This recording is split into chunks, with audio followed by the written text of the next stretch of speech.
Jorge Urosa, esta terrible crisis eléctrica refleja la incapacidad de los actuales gobernantes para dirigir la vida del país. Simplemente son incapaces de gobernar a Venezuela, aseguró el arzobispo emérito de Caracas, cardenal Jorge Urosa Sabino. Para él, la solución, radical pero pacífica, a la crisis es que Maduro, ya rechazado por la mayoría de la población, se haga a un lado y entregue el poder que está ocupando de facto. En declaraciones a AC y Prensa, el cardenal expresó que la actual situación le genera una gran angustia por el país, e indicó que lo que ocurre ahora en Venezuela, para decirlo en breves palabras y con toda claridad, es un verdadero desastre.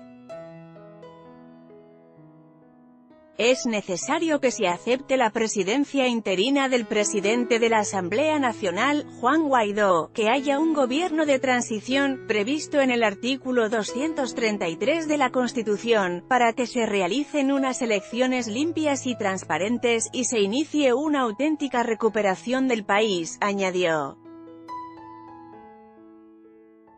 Juan Guaidó y Nicolás Maduro. Reuters. Maduro asegura que Venezuela sufre una guerra eléctrica, y que la inestabilidad se debe a supuestos ataques contra el sistema perpetrados por la oposición y el gobierno del presidente estadounidense Donald Trump. Pero la oposición venezolana y los expertos responsabilizan al régimen y a la Corporación Eléctrica Nacional, Corpoelec, por los apagones. El cardenal Urosa recordó que en su declaración de enero los obispos de Venezuela denunciaron la extrema pobreza en la que vive el pueblo. Es un pecado que clama al cielo querer mantener a toda costa el poder y pretender prolongar el fracaso e ineficiencia de estas últimas décadas. Es moralmente inaceptable, también denunciaron los prelados. En pocas palabras, Maduro debe irse, reiteró el cardenal. Un grupo de personas recoge agua de una tubería de desagüe en la orilla del río Guaire, que atraviesa la ciudad y funciona como la vía principal de desagüe de las aguas residuales de la ciudad de Caracas, Venezuela. El suministro de agua ha quedado interrumpido en muchas partes del país como consecuencia de los sucesivos apagones que han afectado a Venezuela desde principios de marzo. El purpurado afirmó que el origen de la crisis está en un proyecto ideológico fracasado, el socialismo marxista, el socialismo del siglo XXI, que ha llevado al país a la ruina y a los venezolanos a sufrimientos indecibles.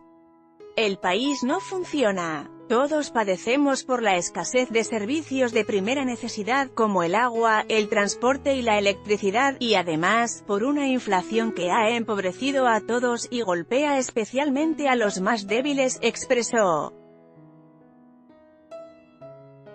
Sobre las protestas de los últimos días, el arzobispo emérito de Caracas dijo que el gobierno de Maduro debe escuchar la voz del pueblo más humilde, que ya no aguanta más.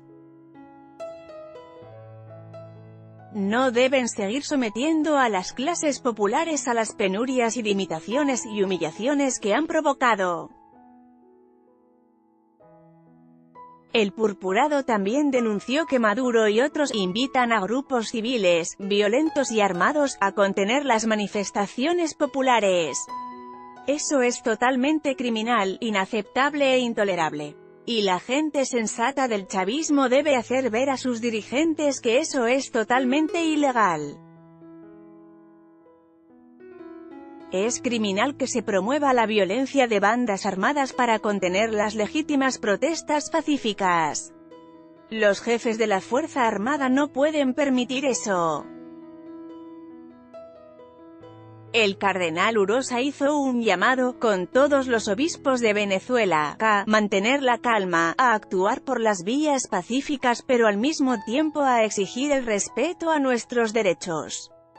Un mensaje de solidaridad a los que más están sufriendo actualmente, nuestros hermanos de las clases populares, y a todos los venezolanos que estamos afectados por igual por este desastre de gobierno, dijo.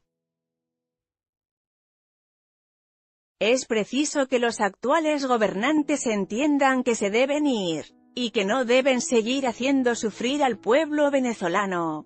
Punto. Y pidamos a Dios con fuerza que los venezolanos podamos resolver esta crisis de manera pacífica, concluyó el cardenal.